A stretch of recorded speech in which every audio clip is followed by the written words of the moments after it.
Hello everyone, welcome to Telugu family at Australia. This is Reshma. ఈరోజు నేను చింతపండు పులుసు పులిహోర కోసం చింతపండు పులుసు చెప్తాను. ఇదేంటంటే ఆవపిండి అల్లంతో చేస్తాను అనమాట. సో పులిహోర పులుసు, దీన్ని ఏమంటారు ఆవ పులిహోర పులుసు అని కూడా అంటారు. దీనికి కావాల్సింది చెప్తాను. చాలా ఎక్కువ క్వాంటిటీలో చేస్తున్నాను, ఎందుకంటే ఇది చాలా డేస్ కాదు, మంత్స్ అయినా ఇయర్స్ అయినా పాడు కాదు, అట్లనే ఫ్రెష్గా ఉంటుంది. సో అందుకని చాలా ఎక్కువ క్వాంటిటీ చేస్తున్నాను. 1 kg చింతపండు తీసుకున్నాను. అండ్ నెక్స్ట్ మంత్ మా ఇంట్లో చిన్న ఈవెంట్ ఉంది, దానికి కూడా కావాలి అని చెప్పి చేస్తున్నాను. ప్లస్ ఈవెంట్ ఉన్నా లేకపోయినా కూడా కొంచెం ఎక్కువ క్వాంటిటీ చేసి పెడితే నాకు అలా 1 year స్టోర్ ఉంటుంది. ప్లస్ దీన్ని మనం అంత కావాల్సి ఉంటే చికెన్ పికిల్ చేసినప్పుడు నిమ్మపండు రసం బదులు ఈ పేస్ట్ వేయండి, చాలా బాగుంటుంది. దీనికి కావాల్సిన ఇంగ్రీడియంట్స్ చెప్తాను. ఇన్ కేసు మీరు తక్కువ క్వాంటిటీ చేసుకోవాలంటే ఈ ఇంగ్రీడియంట్స్ని తగ్గించేసేయండి. అంటే నేను కేజీ తీసుకున్నాను కదా, సో మీరు ఒక 1/2 kg తీసుకున్నారు అనుకోండి, ఇందులో 1/2 kg అంటే నేను చెప్పిన దాంట్లో 3-4 చేయండి ఐటమ్స్ అయిపోవచ్చు. సో నేను కేజీ చింతపండు తీసుకున్నాను. చింతపండుని మంచి ఇలా అంతా విడదీసుకొని నానేసుకున్నాను. దీన్ని నేను కష్టపడి పిసికి రసం తీసి అదంతా ఏం చెయ్యను, మిక్సీ జార్లో వేసి గ్రైండ్ చేస్తాను. దట్స్ ఇట్, చాలా సింపుల్గా అయిపోతుంది. అండ్ 1/2 kg ఎండుమిర్చి తీసుకున్నాను కేజీ చింతపండుకి. 1/2 kg ఆవాలు, 1/2 kg అల్లం, ఒక 400 గ్రాముల ఉప్పు,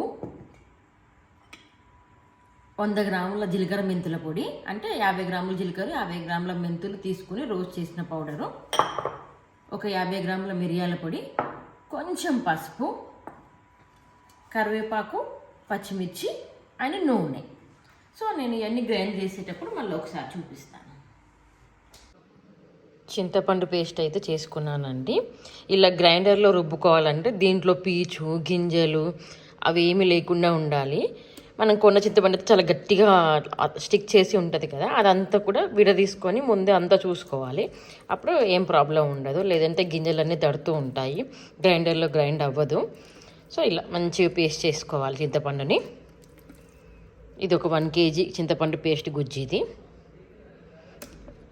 ఇది అల్లం, పచ్చిమిర్చి, ఆవాలు, అదే అండి 1/2 kg ఆవాలు, 1/2 kg ఎండుమిర్చి, 1/2 kg అల్లం తీసుకున్నాం కదా, ఆ 3 కలిపి చేసిన పేస్ట్ ఇది పేస్ట్. ఇదే అండి చింతపండు పేస్ట్ చేసి పెట్టేసుకున్నాము. అండ్ ఆవాలు, ఎండుమిర్చి, అల్లం 3 పేస్ట్ చేస్తాము, ఇది కూడా కలిపి. ఇందులో మనం తీసుకున్న జీలకర్ర మెంతుల పొడి ఒక 100 grams, మిరియాల పొడి ఒక 50 గ్రాములు, ఉప్పు 400 గ్రాములు తీసుకున్నాను, అందులో సగం వేస్తున్నాను, సగం తర్వాత వేస్తాను. అట్లనే కొంచెం పసుపు,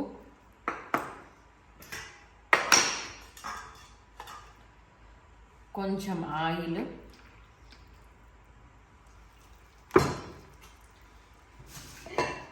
ఈ పచ్చిమిరపకాయలు అలానే మనం ఏం కట్ చేయొద్దు, వాటిని అట్లనే ఉంచాలి. పచ్చిమిరపకాయలు, కరివేపాకు.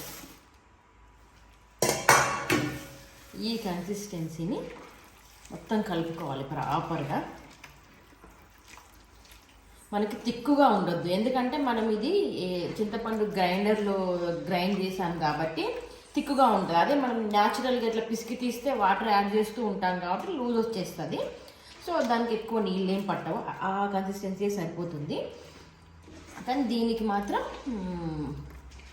నీళ్ళు పడతాయి, లేదంటే ఇదే తిక్కుగా పొయ్యి మీద పెట్టేసామంటే వెంటనే అడుగంటిపోతుంది, పాడైపోతుంది. కొంచెం డైల్యూట్ చేసి దీన్ని అప్పుడు మళ్ళీ కుక్ చేయాలి. సో ఇంత తిక్కుగా ఉండకూడదు, ఇది కొంచెం లూజ్ ఉండాలి. సో అందుకని వాటర్.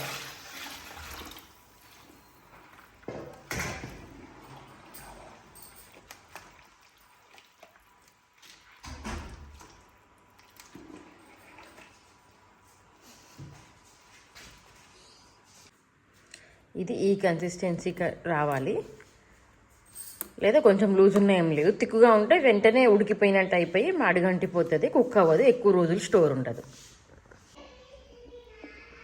స్టవ్ మీద పెట్టేసాను, ఇది ఉడుకుతూ ఉంది. మూత కంపల్సరీ పెట్టుకోవాలి, మూత పెట్టకపోతే ఏమవుతుంది అంటే మొత్తం స్ప్లిట్ అయ్యి స్టవ్ చుట్టూ మొత్తం పడుతుంది.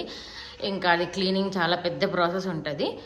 కలపడానికన్నా ముందు ఒక 1 మినిట్ ముందు 2 మినిట్స్ ముందు మొత్తం స్లో చేసి ఒక 1 మినిట్ ఆగి అప్పుడు తీసి కలుపుకోవాలి. లేదంటే టప్ టప్ అని పేలుతూ ఉంటుంది, అంటే మొత్తం ఇట్లా వచ్చి మీద పడతాయి, బొగ్గలు వస్తాయి.